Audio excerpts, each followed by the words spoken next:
Dear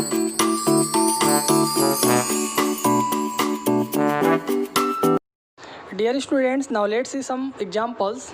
Here the first example is express as rupees using decimal. कह रहा ना decimal का यूज करते हुए हमें इन्हें, ये पैसे में है ये भी पैसे में है ना, कह रहा पैसे को आप रुपीज़ में कन्वर्ट करें। तो student your first question is 18 पैसे, पैसे को रुपीज़ में हमें कन्वर्ट करना है। तो आपको ये देखना बिकॉज ₹1 इज इक्वल टू होता है 100 पैसे। हाँ, 1 रुपये में कितने पैसे होते हैं? 100 पैसे। तो पैसे को रुपीज़ में चेंज करना है, तो पैसे को रुपए में चेंज जब भी हम करेंगे तो 100 से क्या करेंगे? डिवाइड। हाँ, तो हम लिखेंगे 18 पैसे इज इक्वल टू होगा 18/100। 100 से डिवाइड कर दिए तो ये किस में चेंज हो गया? रुपीज़ में।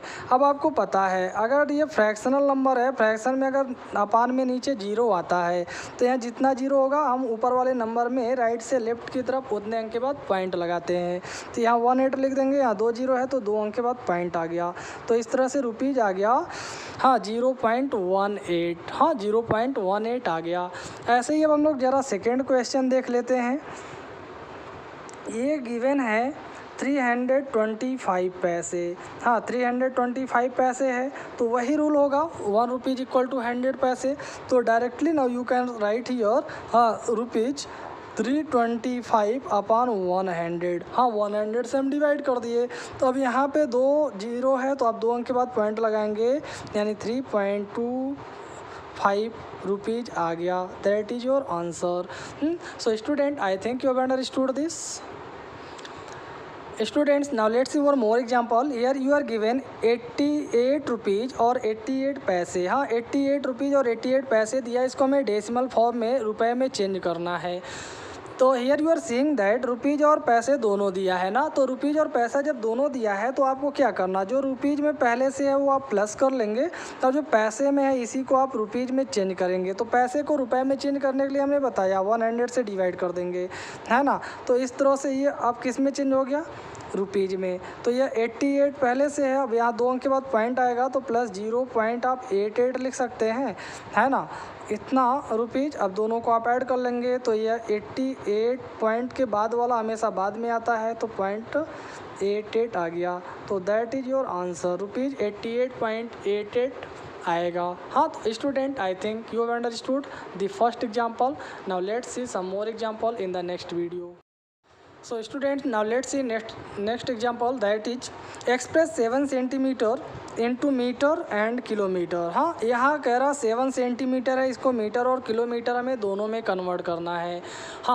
तो स्टूडेंट, आपको हमेशा ये ध्यान में रखना है, जब भी हम छोटे यूनिट को बड़े यूनिट में कन्वर्ट करते हैं तो हमेशा डिवाइड होता है। क्या होता है? डिवाइड। जैसे देखिए ना, यहाँ पैसे है तो पैसे को रुपीज़ में यानी हम कन्वर्ट कर रहे थे ग्रेटर यूनिट में, तो क्या किए? 100 से डिवाइड। यहाँ भी 100 से डिवाइड। तो जब भी हम छोटे को बड़े में चेंज करते हैं तो हमेशा क्या होता है? डिवाइड होता है। तो पहले केस में आप देखिए सेंटीमीटर को किस में चेंज करना है? मीटर में। तो पहले केस में हम बताइए, फर्स्ट केस में 1 मीटर में कितने सेंटीमीटर होते हैं? 100 सेंटीमीटर होते हैं। तो अब बताएंगे because 1 metre equal to 100 centimetre, so 7 centimetre equal to कितना मीटर? सेंटीमीटर को मीटर में बदलना है तो आप 7 को 100 से डिवाइड कर दीजिए, इतना मीटर आ गया। अब यहाँ 2 जीरो है तो आप यहाँ 2 अंक के बाद पॉइंट लगाएंगे, बट यहाँ 7 एक ही अंक है तो आप 1 जीरो बढ़ाकर फिर पॉइंट लगाएंगे, तो इतना मीटर आपका फर्स्ट आंसर आ गया। अब ऐसे सेकेंड केस में अगर हम लेकर के चलें तो सेकेंड केस में किलोमीटर में कन्वर्ट करना है। तो आप यहाँ बताइए बिकॉज 1 किलोमीटर इक्वल टू क्या होता है? 1000 मीटर। और 1 मीटर में कितना होता है? 100 सेंटीमीटर। तो इस तरह से मीटर को फिर सेंटीमीटर में जब हम चेंज करेंगे तब ना पता चलेगा कि 1 किलोमीटर में कितना सेंटीमीटर होता है। तो यह 1000 इंटू 100 यानी आ गया 1 लाख सेंटीमीटर। तो इस तरह से 1 किलोमीटर में कितने सेंटीमीटर होते हैं? 1 लाख सेंटीमीटर होते हैं। तो हम अब लिख सकते हैं 7 सेंटीमीटर इक्वल टू 7 को 1 लाख से आप डिवाइड कर दीजिए। 1 लाख से डिवाइड कर दिए तो इतना किलोमीटर आ गया। तो यहाँ पे 1 2 3 4 5 जीरो आया, तो आप यहाँ पॉइंट के बाद 5 डिजिट रखेंगे, इसके लिए 4 जीरो बढ़ा दिए, फिर पॉइंट लगा दिए, इतना किलोमीटर ए आ गया। So I think you have understood well. That's all, thank you. Dear students, now let's see one more example. Here you are given express in kilogram. हाँ, इसके पहले जो एग्जाम्पल हम बताए उसमें कह रहा था, हाँ, पैसे को रुपीज़ में चेंज करने के लिए, सेंटीमीटर को मीटर और किलोमीटर में चेंज करने के लिए, और यहाँ कहा गया कि आप इसे किलोग्राम में कन्वर्ट करें। हाँ, ये भी ग्राम में दिया है और ये किलोग्राम ग्राम दोनों में दिया है, तो हम इसे किलोग्राम में कैसे कन्वर्ट करेंगे, लेट्स सी। तो फर्स्ट जो क्वेश्चन है 3470 ग्राम है ना, इसे हमें किलोग्राम में कन्वर्ट करना। तो हमने बताया किलोग्राम जो है, हाँ, ये किलोग्राम ग्राम से क्या होता है, ग्रेटर होता है, बड़ा होता है ना। तो आप यहाँ पहले रिलेशन बताएंगे, बिकॉज 1 किलोग्राम इक्वल टू क्या होता है, 1000 ग्राम। 1 किलोग्राम में 1000 ग्राम होते हैं। हमने आपको अभी बताया था, जब भी हम बड़े यूनिट को छोटे यूनिट में कन्वर्ट करते हैं तो हमेशा क्या करते हैं, डिवाइड करते हैं। तो हम लिखेंगे 3470 ग्राम इज इक्वल टू हो जाएगा 3470, हाँ, अपॉन 1000। अब 1000 से डिवाइड हो गया, यानी ये किलोग्राम में कन्वर्ट हो गया, है ना। जब ये किलोग्राम में कन्वर्ट हो गया तो यू कैन राइट हियर, यहाँ देखिए 3 जीरो है तो 3 डिजिट के बाद पॉइंट आ जाएगा, 074 के बाद 0.3, है ना, यानी ये आ गया 3.470 kilogram. That is your answer. ऐसे हम यहाँ भी सॉल्व करेंगे।